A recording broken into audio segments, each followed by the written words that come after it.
Hi, this is Matt with State of Flux, continuing my look back at the career of Kevin Smith, moving from the Clerks shitcom to the Clerks animated series. This is a short-lived series that Kevin Smith, Scott Mosier, and Dave Mandel of Seinfeld fame developed with ABC back when after South Park hit, adult animated series for network television were all the rage. This is when you got your Family Guys, and this is when you also got your Clerks. It seems like a good idea on paper that it could hit with an audience. However, putting it on ABC seemed to be the not way to go, because studio interference led the show to have a lot of their creative ideas really get smushed into the mud. And with all the horror stories that the audio commentaries suggest, you'd think the show would fare worse than it actually does. However, the show is pretty strong. Even all this time later, even though it's definitely not PC in any stretch of the imagination, it comes off pretty ignorant and offensive in places. It doesn't stand the test of time in that sense. Every episode, by and large, is pretty good and kind of gets better as it goes. Largely, I think the only weak episode of the bunch is the pilot episode, which is the one that the studio did have the most notes on, and it's just kind of not a particularly fun episode.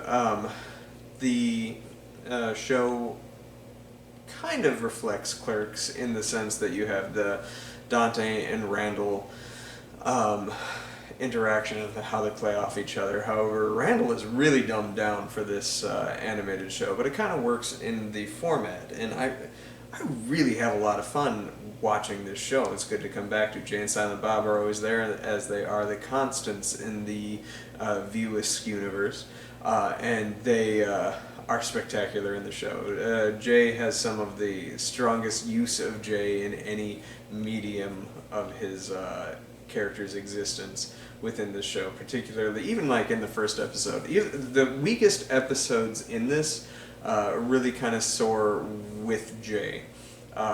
So there is that. There's also these fun little interstitials after each episode that Jay and Silent Bob come in and do like safety tips or something like that, but they're just like heinous things to do and teach children, and it's pretty funny. And the show is just plain funny.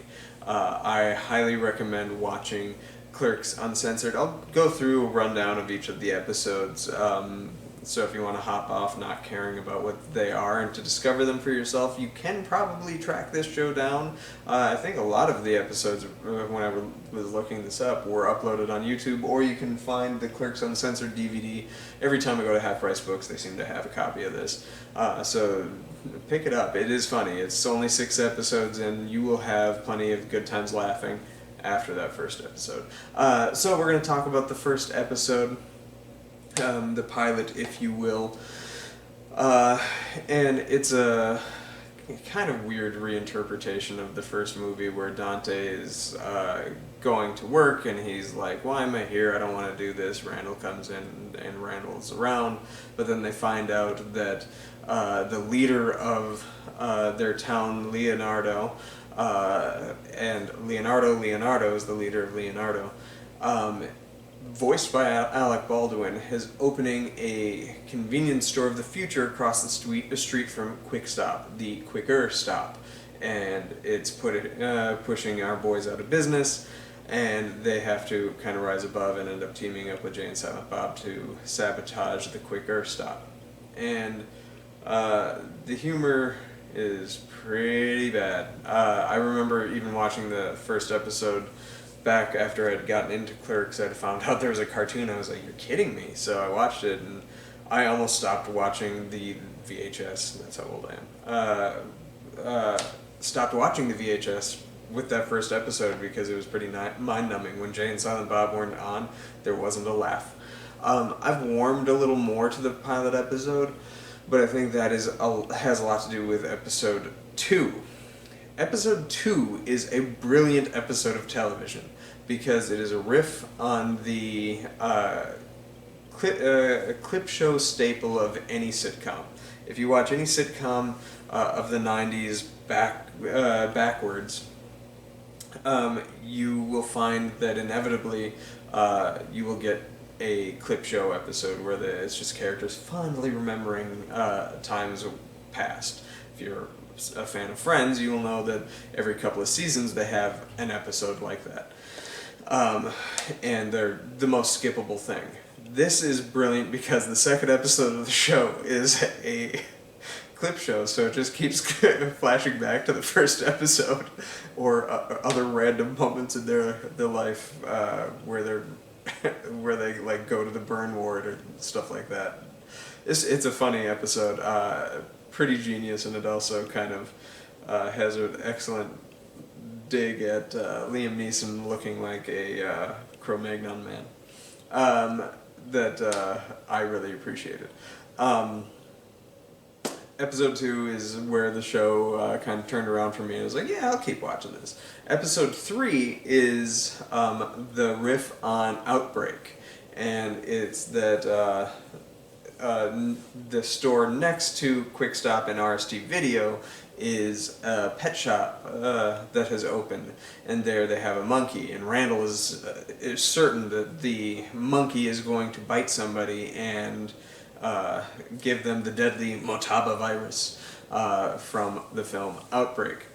And when Alec Baldwin's character comes in and gets horrifically ill, he's certain that that is in fact what happened. And Jay and Silent Bob get tied into the thing, and it's a pretty solid reimagining of Outbreak. Bryan Cranston does some excellent voice work for this episode as well. And it's fun to note that last week I talked about the sitcom that had been produced at one point, the pilot episode, and Kevin Smith and Scott Mosier had no idea that that was happening, so they kind of invited themselves to that writer's room.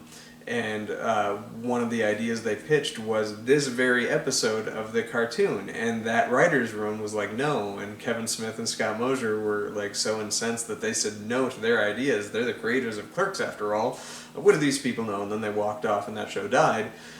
They put that episode in this one, and the show died too, so what do we know? Episode 4 is probably the most well-liked episode. It is the Courtroom Drama episode where Jay slips in Quick Stop and Randall pressures Jay to sue Dante for $10 million. And so Jay and Silent Bob sue Dante. Randall decides to budge his way in as the defending lawyer of Dante, and it's a pretty wild episode that has a lot of laughs. The judge presiding is Judge Reinhold, the actor, voiced by himself, and he does some pretty great work. I highly recommend that episode, if only for the amazing ending that the end of the trial is lost, and they handed it over to the Korean animators to come up with an ending, and it's one of the funniest things. Again, the show doesn't hold up politically correct to modern sensibilities, but is nonetheless funny, even if it's in an offensive and abrasive kind of way. But there's lines in that episode that I say all the time. Oh my god, who's driving? Oh my god, Bear's driving. How can that be? Episode 5 is my personal favorite, and that's where it's basically every episode of the show is kind of a riff on some movie. Well, this one they just lean all the way in, and it's a riff on like several movies. It starts as a Battlestar Galactica No, not sorry, wrong thing. Last Starfighter homage, which then turns into the Temple of Doom with an undercurrent story of the Bad News Bears, and it's hilarious. The use of Randall in that episode is the single greatest thing I've ever seen in my life. There's some pretty offensive stuff with lesbianism. It's funny, but it is pretty offensive in the first portion of the episode, but get past those first like 3 or 4 minutes and you will have the most fun with any TV show. It's literally, if I were to like write down a list of some of my favorite episodes of animated television, this would probably be in my top 5. It's that good, it's that funny. Randall is extraordinarily amazing in it, and how they include Jay and Silent Bob into the story is also pretty spectacular. I cannot sing the praises of that episode more. I think it is the gold standard for which we should parody cinema, because it captures those 3 films epically, and it makes you want to rewatch those 3 movies kind of like back to back to back. It's a great episode. And then the last episode is called The Last Episode Ever. That was a tongue-in-cheek title that they had only been commissioned for 6 episodes. They assumed they would be picked up, and it was they just called it that, and then it ended up not getting picked up, and it was their last episode ever. So be careful what you wish for, folks. And it's kind of a riff on The Matrix, while also trying to get back to a little bit of the more episodic, single location of the Quick Stop, and exclusively the Quick Stop that the Clerks movie was.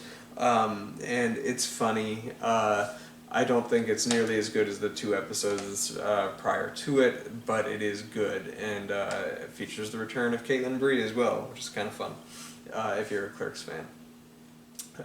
She has since passed away, so it's a little bittersweet.